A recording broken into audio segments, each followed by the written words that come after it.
हरे कृष्णा।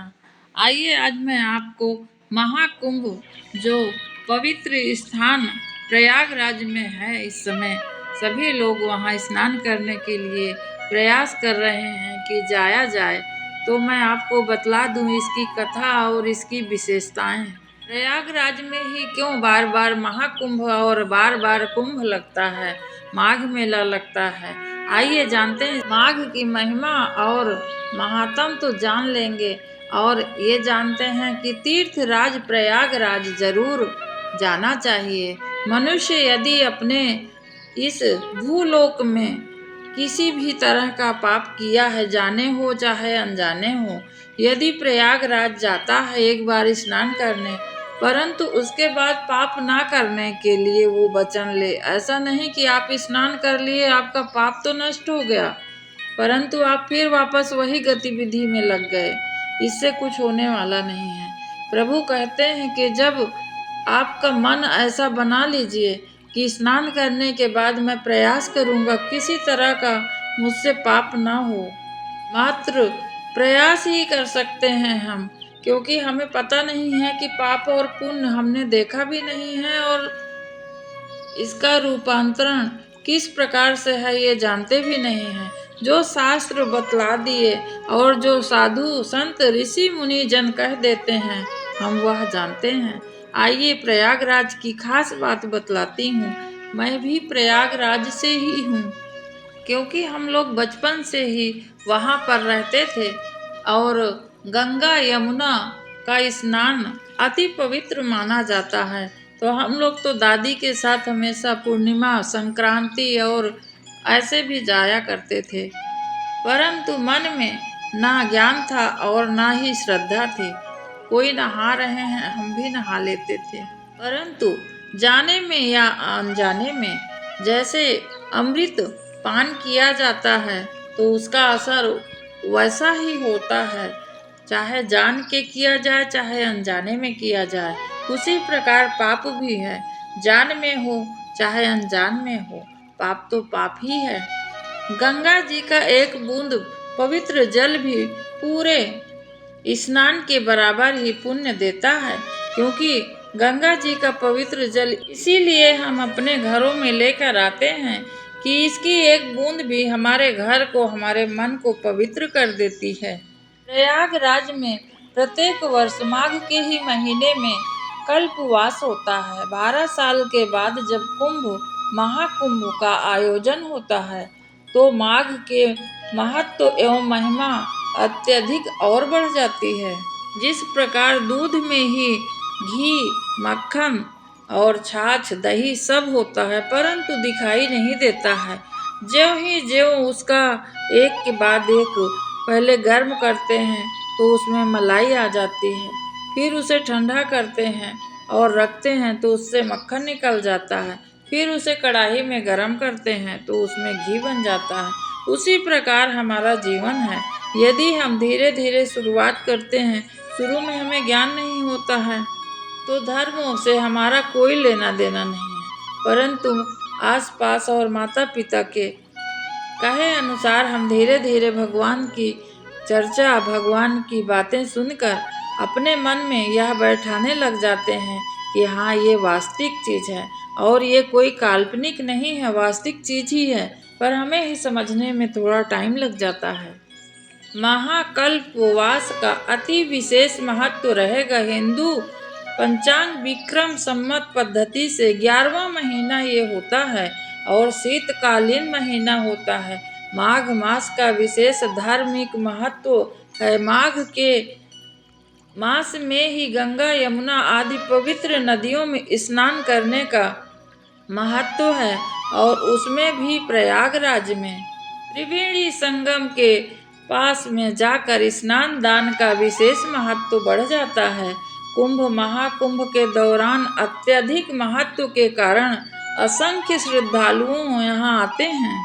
हमारे आपकी तो छोड़िए, विदेशों से कितने आते हैं। क्या उन्हें श्रद्धा होती है तभी आते हैं? भगवान उनके ऊपर भी अपनी कृपा बरसाते हैं और यहाँ आकर वो कल्पवास करते हैं। माघ के महीने में तिल का विशेष महत्व है। तिल का दान बहुत ही अच्छा बतलाया जाता है। गुड़ और कम्बल आदि सब शुभ दान होते हैं, क्योंकि यदि आपको कम्बल और ठंड के कपड़े किसी को देते हैं, वो बेचारा अपना ठंडी से बचता है, तो कितना ही आपको आशीर्वाद देता होगा। यहाँ पर एक और मैं आपको बतला दूं, प्रयागराज जब भी स्नान करने जाइए, महालोपिन माता का स्नान करके दर्शन अवश्य करिए, क्योंकि यह भी बड़ा सिद्ध और पुराना मंदिर है। वहाँ पर देखने लायक जगह है।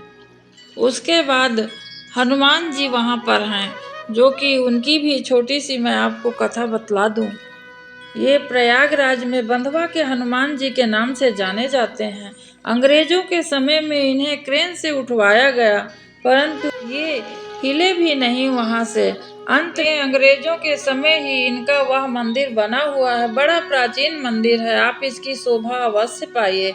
ये भारतवर्ष में, हमारे सनातन में कितने ही मंदिर हैं और कितने ही श्रद्धालुएं हैं।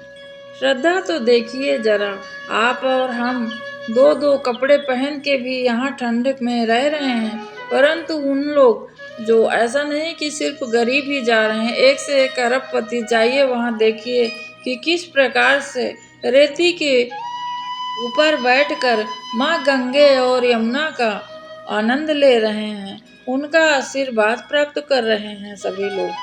माघ का महीने में प्रयागराज संगम के तट पर रहकर गंगा आदि के साथ देवी देवताओं की पूजा कल्पवास में इस दौरान महीने डेढ़ महीने तक की जाती है। 2025 का महाकुंभ मेला 144 साल बाद आया है, सोचिए। और हम बड़े पुण्यदायी हैं जो इसका आनंद ले रहे हैं। इस समय आपको बतला दूं कि 13 जनवरी से 26 फरवरी तक यह महाकुंभ का मेला रहेगा और इसमें कई प्रकार के धार्मिक आयोजन होते रहते हैं। माना जाता है कि 4 प्रमुख जगह पर आयोजित होता है यह कुंभ मेला। प्रयागराज, हरिद्वार और उज्जैन, नासिक। यह 2025 में एक सामान्य कुंभ नहीं है, बल्कि महाकुंभ मेला के रूप में आयोजित है। 44 दिन तक चलने वाला यह महाकुंभ मेला में अनेक प्रकार के साधु संत आपको देखने मिलेंगे, क्योंकि कहते हैं कि साधु, नागा, अघोरी ये सब हमें ऐसे देखने को नहीं मिलते हैं, क्योंकि ये अपने साधना में रमने के लिए ऐसे हिमालय और अनेक गुफाओं में छुपे अपनी साधना करते रहते हैं। परंतु जब महाकुंभ होता है तब ये सब अपना अमृत स्नान करने के लिए आते हैं। इनका एक दर्शन करके हम अपना जीवन धन्य कर सकते हैं। इस बार का महाकुंभ का 3-4 तारीख ऐसी हैं कि उसमें अमृत स्नान का योग बनता है। एक तो 13 जनवरी का था और दूसरा 29 जनवरी को है। यह माघी अमावस्या कहते हैं। इस दिन कोई यदि नहाने जा रहा है, स्नान कर रहा है, तो बड़ा पुण्यदायी उसको मानना चाहिए। जो गंगा स्नान करके आए और उसका आप यदि मुंह देख रहे हैं तो भी आपका पाप नष्ट हो जाता है। इतना महत्व बतलाया गया है शास्त्रों में। और उसके बाद बसंत पंचमी 3 फरवरी को यह स्नान फिर होगा, अमृत स्नान। इसके बाद माघी पूर्णिमा 12 फरवरी को भी पड़ रहा है। ये पूर्णिमा माघ का आखिरी दिन होता है।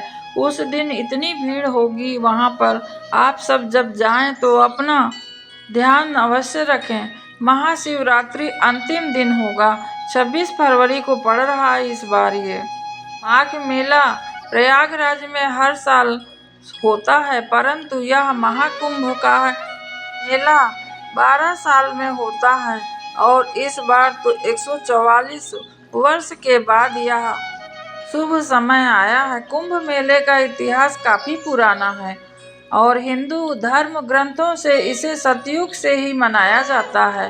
कुंभ मेला की शुरुआत को लेकर कई तरह की कथाएं कही जाती हैं। मैंने पहले भी आपको बतलाया है कि शास्त्र कभी झूठ नहीं बोलते, परंतु अपने अपने समय पर अपने अपने काल के अनुसार लिखते हैं। मेरे बोलने में या किसी के लिखने में कुछ मिस्टेक हो सकती है, परंतु शास्त्र कभी झूठ नहीं बोलते हैं। कुंभ मेला की कथाएं कई प्रकार से हैं। कुछ विद्वान इसे गुप्त काल से जोड़ते हैं, जबकि कुछ के अनुसार शंकराचार्य के समय से कुंभ का आयोजन होता है। कुछ कथाओं में यह बतलाया गया कि अमृत के लिए जब राक्षस और देवता युद्ध कर रहे थे, तो उसमें से जब छीना झपटी हुआ तो कुछ यह बूंद यहाँ प्रयागराज में गिरी है और उसी से यहाँ स्नान करने का इतना फल बताया गया है। एक बात और आपको कहती हूँ कि जब भी आप स्नान करने जाएं, क्योंकि मेरा तो वहाँ पर घर ही था तो मैं जाती थी, तो लोग जाते हैं गंगा स्नान के लिए, वहाँ अपने कपड़े भी धोने लगते हैं, उसी में मंजन मुखारी करते हैं। यह बहुत ही पाप का काम है। गंगा स्नान में सिर्फ हमें स्नान का महत्व है और वहाँ पर हमें और कुछ नहीं करना चाहिए। यदि आप स्नान कर लिए हैं तो अपने पितरों को थोड़ा जल जरूर वहाँ दीजिए और भी हो सके तो आप अन्नदान और पिंडदान अवश्य करिए, क्योंकि यह भगवान पितरों के लिए बड़ा लाभदायक बताए हैं। इससे पितृ प्रसन्न होकर आपको बड़ा आशीर्वाद देते हैं कि भला कोई हमारे में है तो सही कि हमें एक लोटा जल दे रहा है और हमारा पिंडदान कर रहा है। पुत्र के लिए शायद इसीलिए इतना लोग सोचते हैं कि कोई हमारे में हो, ताकि हमारा आगे चल के यदि हमसे कर्म नहीं हो रहे हैं अच्छे, तो हमारा पुत्र हमको तारे। इसीलिए शायद गया भी लोग जाते हैं। महाकुंभ की स्नान करने को लेकर मान्यता है कि इससे सारे पाप का नाश हो जाता है और मोक्ष की प्राप्ति होती है। परंतु मैं यही कहूँगी, मेरा जो अपना अनुभव है कि आप यदि एक बार अपने मन में संकल्प करें कि हाँ, गंगा स्नान करने के बाद मैं प्रयास करूँगा कि मेरे मन, क्रम, वाणी और इस शरीर द्वारा ज़्यादा से ज़्यादा पुण्य हो और पाप ना हो, और भगवान से मांगे माफ़ी, तो आप अवश्य इस पाप से मुक्त हो सकते हैं। इतने श्रद्धा से हम जाते हैं स्नान करने, उसके बाद हम उसको वहीं छोड़ देते हैं और अपने कर्मों में लग जाते हैं और बाद में कहते हैं कि भगवान हमारी नहीं सुनता है। हम भी तो शास्त्रों की नहीं सुनते हैं। कभी आपने कल्पना किया है कि क्या हम इसी के लिए आए थे क्या? किसी के दुख से यदि हमारी आंखें नहीं नम हो रही हैं तो हमारे जीने का धिक्कार है। यदि किसी के खुशी से हम नहीं हंस पा रहे हैं, हमारे मन में खुशी नहीं है, उसे देख के हमें द्वेष होता है, जलन होती है हमारी छाती में, तो धिक्कार है हमें। इस शरीर का गुरूर हमें नहीं होना चाहिए, ये तो वैसे ही छूटना है। याद करिए कि आपने कितने जोड़े कपड़े पहने होंगे पूरे जीवन में, क्या आपको याद है? नहीं याद है। कितनी तरह के विषय भोग किए होंगे, उसमें से सिर्फ कुछ ही बातें आपको याद होंगी, परंतु एक चीज है जो हमेशा याद रहती है कि किसी ने आपका यदि अपमान किया है और किसी ने आपको यदि बुरा बोला है, तो वो अवश्य याद रहता है। क्या हो गया है हमारे मन को? इतना क्यों हम बोझ ढो रहे हैं? किसी के कहने से हमें इतना ज़्यादा फर्क क्यों पड़ता है? मुझे भी पड़ता था, परंतु धीरे धीरे मैं भी इसका अभ्यास कर रही हूँ कि ना पड़े। जब कोई हमारे साथ आया ही नहीं इस मृत्यु लोक में, और किसी की बात को हम इतना भार क्यों सहें? आप देखे होंगे कि प्रयागराज में नागा साधु जो होते हैं, उन्होंने ही हमारा सनातन धर्म का ध्वजा संभाले हुए हैं, वरना हमारा क्षय निश्चय हो जाता। हम तो अपने घर गृहस्थी के ऊपर उठ ही नहीं पाते हैं। आइए जानते हैं आज की नागा साधु और सन्यासी जो होते हैं वो किस प्रकार से आगे बढ़ते हैं। अखाड़ों के साधु बनने की प्रक्रिया बड़ी कठिन और लंबी होती है। धर्म की रक्षा के लिए ही इन लोग नागा साधु शस्त्र और शास्त्रों का प्रशिक्षण लेते हैं। वे 17 श्रृंगार करते हैं और कठोर जांच से गुजरते हैं। इसीलिए आपने देखा होगा कि इतना इनका सम्मान होता है, क्योंकि जो जितना तपता है उतना ही निखर कर आता है। आदि शंकराचार्य सनातन धर्म की रक्षा के लिए अखाड़ों का संगठन किया था। यह परंपरा आज भी जारी है। सन्यासी के तौर पर अखाड़ों में प्रवेश कर पाना सरकारी अधिकारी की नौकरी पाने से भी ज़्यादा कठिन होता है। हमको लगता है कि ऐसे साधु रूप धारण करके और निकल पड़े। जरूर निकलते हैं। कुछ लोग ऐसे अधर्मी होते हैं, पाखंडी होते हैं कि गेरुआ वस्त्र धारण किए हैं, परंतु मन में भगवान को नहीं धारण कर पाए। परंतु इसका कतई ये मतलब ना निकालिए आप और मैं कि सारे साधु वैसे ढोंगी होते हैं। सबसे पहले आने वाले लोग अखाड़ों के नियम कायदे समझने के लिए बड़ा धैर्य रखते हैं। इसकी परीक्षा होती है कई सालों तक, 10 सालों से भी ज़्यादा कई बार इंतजार करवाया जाता है कि आपके मन में कितना अंकुश हो गया है, आपके संयम कितने हैं, और इसके बाद इसी के आधार पर वो आगे जांच शुरू होती है। वोटर आईडी और एक गारंटर की भी इसमें ज़रूरत होती है, और फिर सन्यासियों की गुप्त जांच भी होती है। सभी चरणों में सफल होने के बाद नागा सन्यासी की दीक्षा दी जाती है। फिर उनके नाम से एक सर्टिफिकेट भी जारी किया जाता है। इसके बाद अखाड़ों की मुहर लग जाती है और वो हमेशा के लिए अपना घर परिवार समाज छोड़ देते हैं, मात्र भगवान को पाने के लिए और धर्म के रक्षा के लिए। पहले के समय में अखाड़े में नागा सन्यासी बनने के लिए संत के शरण लेनी पड़ती थी, परंतु जहाँ आप कुछ अच्छा करने चलते हैं वहाँ बुरे लोग भी आ जाते हैं। आपराधिक प्रवृत्ति के लोग भी इन अखाड़ों में प्रवेश करने लगे थे। इसी तरह इनको देखते हुए ही 2000 के बाद अखाड़ों में सन्यासियों को प्रवेश करने से पहले कड़ी जांच प्रक्रिया से गुजरना पड़ता है। सरकार के द्वारा भी जांच पहचान के पत्र के अलावा अखाड़े के स्तर पर भी सन्यासियों के बारे में पूरी जानकारी जुटाते हैं और फिर उन्हें अखाड़े में शामिल किया जाता है। नागा सन्यासियों के रहस्य के बारे में से एक रहस्य मैं आज आपको बतला रही हूँ। श्रृंगार महिलाओं के जैसे 16 श्रृंगार होता है ना, उसी प्रकार वो भी सन्यासी 17 श्रृंगार करते हैं। यह श्रृंगार उनके आराध्य को प्रसन्न करने के लिए होता है। भस्म लगाते हैं नागा सन्यासी, सबसे बड़ा आभूषण, और इसके लिए काम का दमन किया जाता है। इसके साथ ही रुद्राक्ष, काजल, माला और कंठी आदि भी सन्यासियों के आभूषण हैं, जिन्हें वे खास मौकों पर पहनते हैं।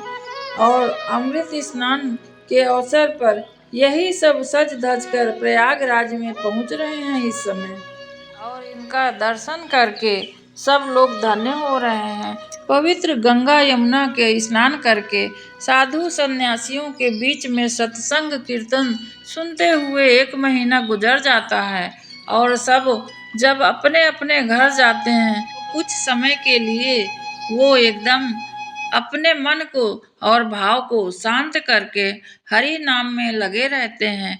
परंतु धीरे धीरे फिर घर गृहस्थी उन्हें फंसा लेती है, और फिर वो माघ का इंतजार करते हैं। वापस फिर यह स्नान करने 1 महीने के लिए आते हैं। यह उत्तर प्रदेश के लोगों को पता है कि कितनी ठंड है वहाँ, उसके बाद भी वो नियम नहीं तोड़ते हैं, क्योंकि भगवान के लिए जो किया जाता है वह भगवान को नहीं चाहिए होता है।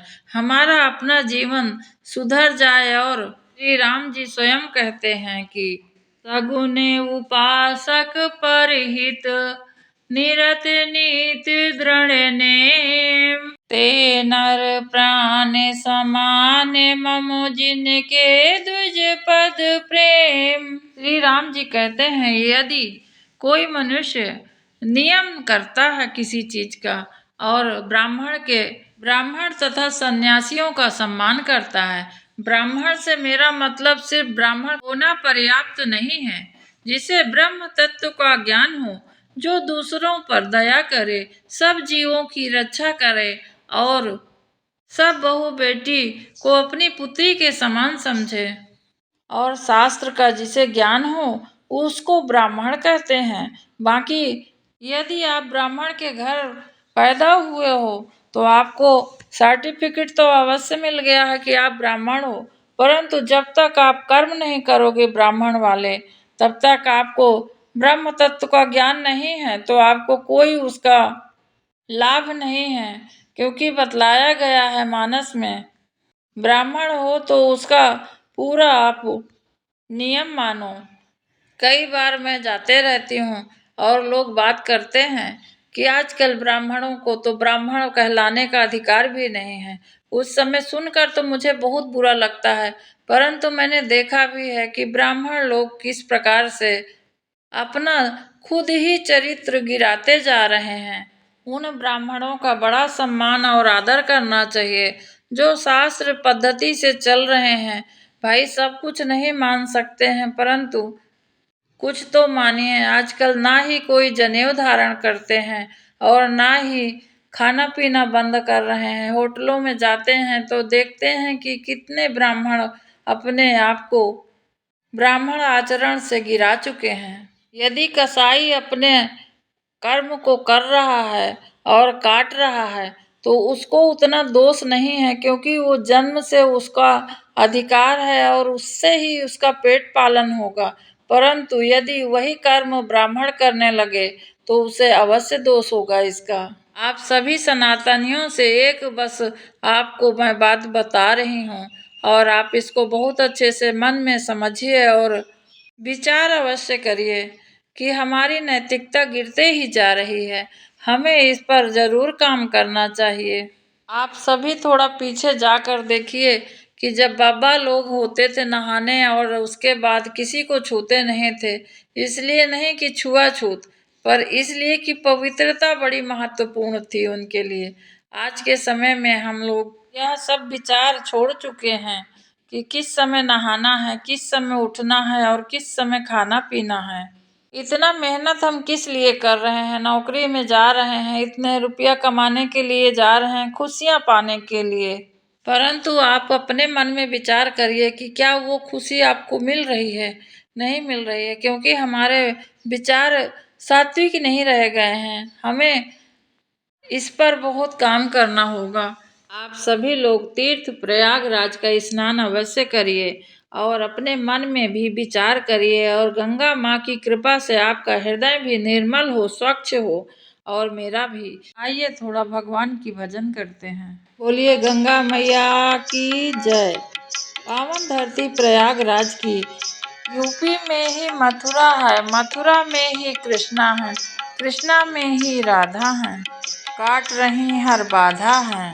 आइए राधे कृष्ण की एक भजन सुनते हैं। राधे कौन से पुण्य किए तुमने, हरि रोज तुम्हारे घर आते हैं। राधे कौन से पुण्य किए तुमने, हरि रोज तुम्हारे घर आते हैं।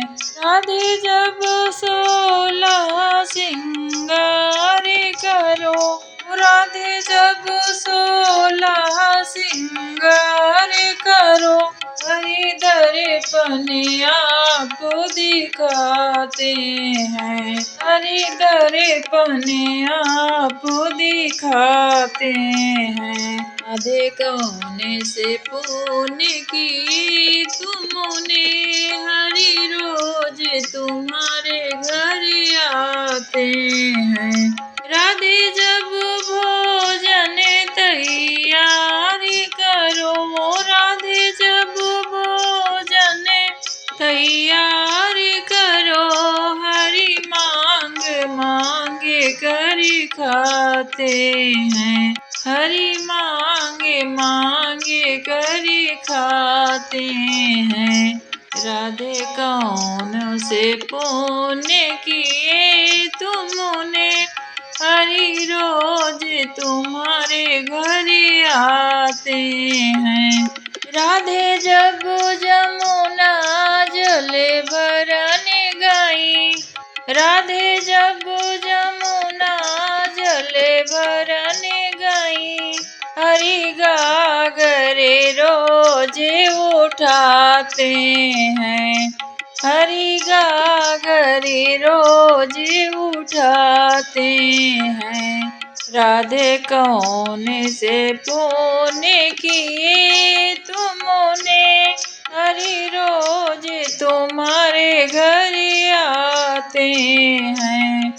अब से बचा इस जीवन को, अब से बचे इस जीवन को, तुम्हारे आधार बनाते हैं, तुम्हारे आधार बनाते हैं। राधे कौन से पुण्य किए तुमने, हरि रोज तुम्हारे घर आते हैं। राधे श्याम राधे श्याम राधे श्याम राधे श्याम, राधे श्याम राधे श्याम राधे श्याम राधे श्याम, राधे श्याम राधे श्याम राधे श्याम राधे श्याम, राधे श्याम राधे श्याम राधे श्याम राधे श्याम। बोलिए श्री वृंदावन बिहारी लाल की जय, बोलिए लाडली सरकार की जय, बोलिए क्षेत्र प्रयागराज की जय। उम्मीद करती हूँ कि ये कथा और ये जानकारी आपको पसंद आएगी और आप सब प्रयास करिए कि माघ का महीना है जो पवित्र महीना है, यदि नहीं जा सकते हैं हम तो भी से घर पर ही प्रयास करें कि स्नान आदि करके भगवान का भजन करते रहें। आज के लिए बस इतना ही। हरे कृष्णा।